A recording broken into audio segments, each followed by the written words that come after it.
তার পুত্র হেরম্বনাথ তর্কতীর্থ ও কন্যা চারুশীলা দেবী ছিলেন দ্বাদশ পুরুষের। মাতা চারুশীলার গর্ভে বিষ্ণুদাসের ত্রয়োদশ পুরুষে মাতুল হেরম্বনাথের ভাগিনেয় রূপে শ্রী শ্রী বালক ব্রহ্মচারীর মহা আবির্ভাব। বালক ঠাকুরের পিতৃকুলের যে পরিচয় পাওয়া যায় তা এই রকম।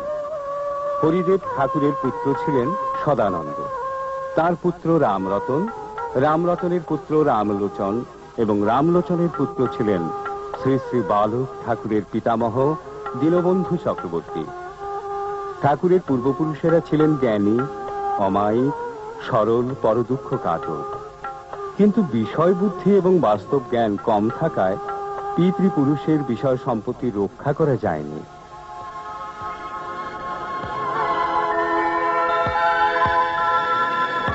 নামকরণ কোনোটাই হয়নি, তবু শিশু ঠাকুরের নাম রাখা হয়েছে বীরেন্দ্রচন্দ্র চক্রবর্তী।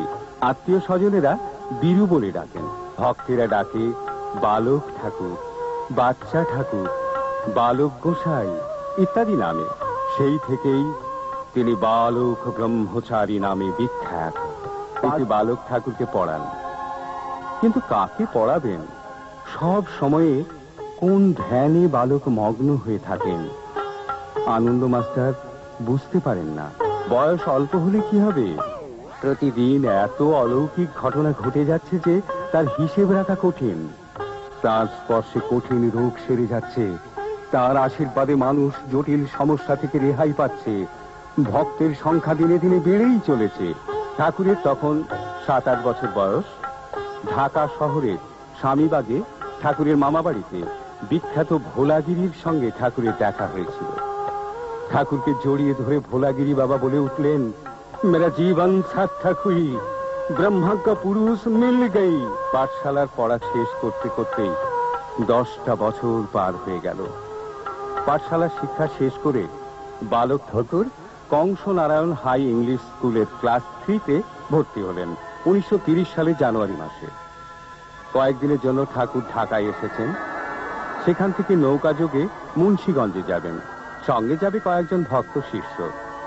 মাঝপথে ঝড় উঠল, অন্ধকার নেমে আসছে, চরে নৌকা লাগানো হলো। কিন্তু দূরে একটি কুটিরে টিম টিম করে আলো জ্বলছে। রাতে খাবারের জন্য এক ভক্তকে পাঠানো হলো কিছু চিড়ে গুড়ের সন্ধানে। সেই কুটিরে গিয়ে কড়া নাড়তেই এক বৃদ্ধ বেরিয়ে এসে নদীর পাড়ে এগিয়ে এলেন। তাকে দেখেই বালক ঠাকুর বলে উঠলেন, কে? অশ্বিনী না? তোমার অর্থমন্ত্র পূর্ণ করে নেবে না? এতটুকু বালকের মুখে নিজের নাম শুনে অশীতিপর বৃদ্ধ অশ্বিনী চ্যাটার্জি অবাক হয়ে গেলেন। পরক্ষণে তিনি বুঝতে পারলেন মহাযোগী ত্রৈলঙ্গ স্বামীও লোকনাথ ব্রহ্মচারীর নির্দেশিত সেই পূর্ণ ব্রহ্ম অবতারের দেখা মিলল এত দিনে। যোগেশ চৌধুরী তখনকার দিনে 20-25টি গ্রামের মধ্যে একমাত্র গ্র্যাজুয়েট। জীবনভর স্কুলে হেডমাস্টারি করে অবসর গ্রহণ করেছেন।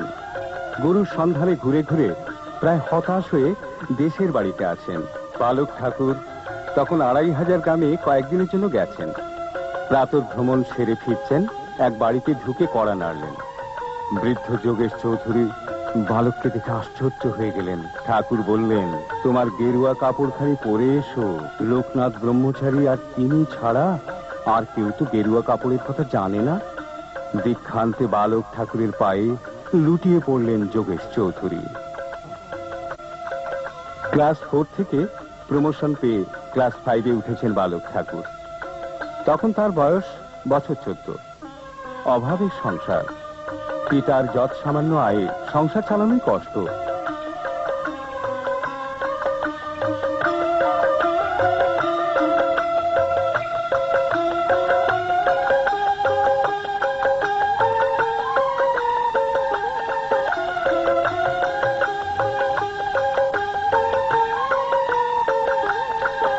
ঢাকা থেকে প্রকাশিত ইস্ট বেঙ্গল টাইমস পত্রিকায় 1943 সালের 1 মে তারিখে a new light in the east নামক ধারাবাহিক প্রবন্ধে ঠাকুরের অলৌকিক যোগশক্তির একটা ঘটনা লিপিবদ্ধ হয়েছিল।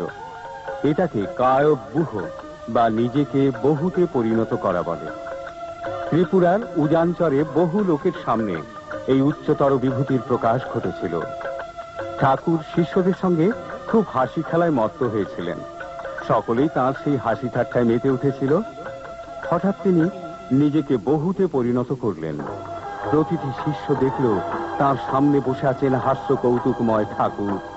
যতজন শিষ্য ততজন ঠাকুর।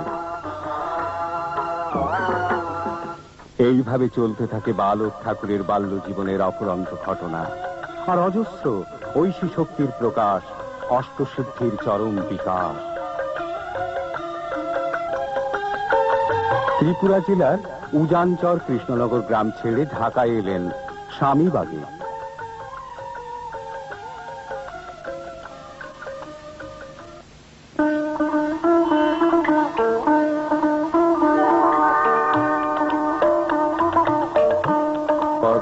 বাংলা ভাগের পর এলেন কলকাতায়।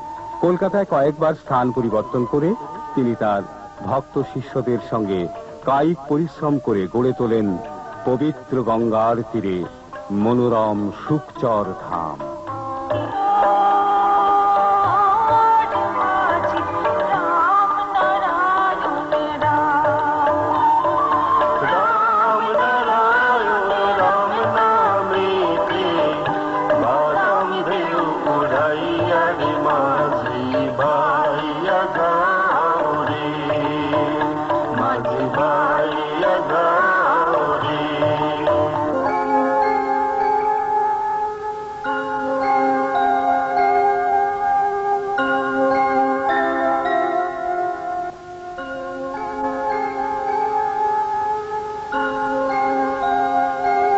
ভারতবর্ষে এত সাধু মহান যারা আছেন তাদের মতবাদ,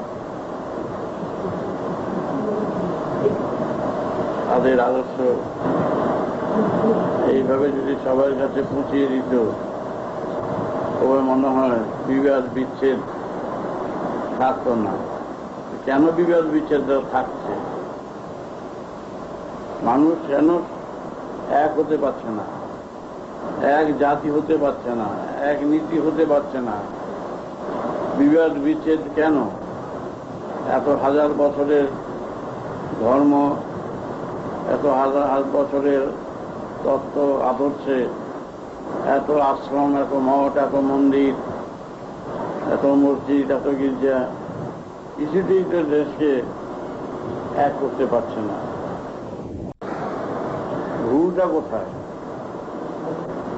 ভুলটা কি জনগণের, না যারা আদর্শে, যাদের আদর্শে সব চলছে কাদের উপর? বুঝতে ভুল করতে পারে, এটা একটা কথা, কিন্তু বুঝতে ভুল করবে যারা, তাদের তো এর জন্য দায়ী কে? আমার কথাটা যদি বুঝতে ভুল করে তার জন্য আমি দায়ী হব, তারা দায়ী হবে কেন? তাদের এমনভাবে বুঝাতে হবে তারা যেন বুঝে সেই তত্ত্ব বা আদর্শের তত্ত্ব বিষয় যাতে বুঝতে পারে। কিন্তু আজকের সমস্ত পৃথিবীতে এত জাতিগত নীতিগত কেন বিবাদ?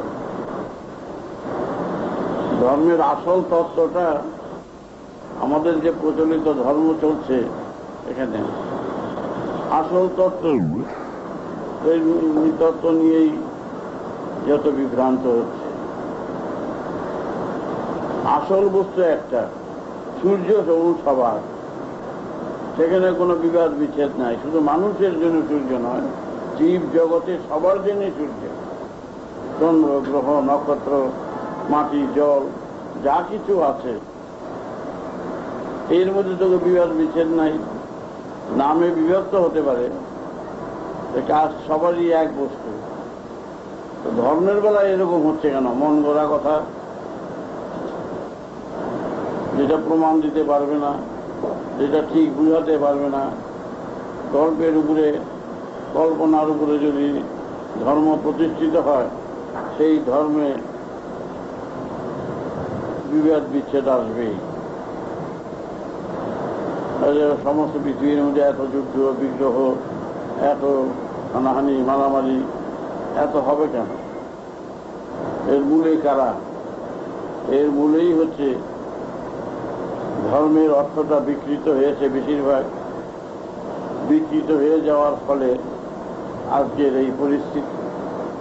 বাংলাদেশ বিভক্ত হয়ে গেল, পাগলের মতন সব ছুটে আসলো, কত লোক মারা গেল, সে আর বলার নেই। কিন্তু হিন্দু মুসলমানের অন্যদিকে তো কোনো ত্রুটি নাই, দৈহিক চারিত্রিক সবারই প্রায় এক ধরনের। হিন্দুর মেয়ে বিয়ে করলে মুসলমান যদি বিয়ে করে তার ঘরে বাচ্চা হয় না, ধর্ম তো আটকালো না যে মুসলমানের সঙ্গে বিয়ে দিলে বাচ্চা হবে না, তো ঘর করা যাবে না। তা তো হচ্ছে, মিল তো ঠিকই আছে, প্রকৃতিগত মিল, মিলে কোনো তফাৎ নাই। তাই আজকে সমাজে এত শান্তি, এত নির্যাতন, এত দুর্নীতি কেন? তার মূল বিষয়ই তত্ত্বগত দিক থেকে রকম বৈষম্যের সৃষ্টি হচ্ছে চারিদিকে। তাই আমাদের কর্তব্য হচ্ছে, তোমরা যেই আশা নিয়ে এসেছ যে তত্ত্ব এরকম পরিবেশন করবে যেই তত্ত্বে সবাই একমত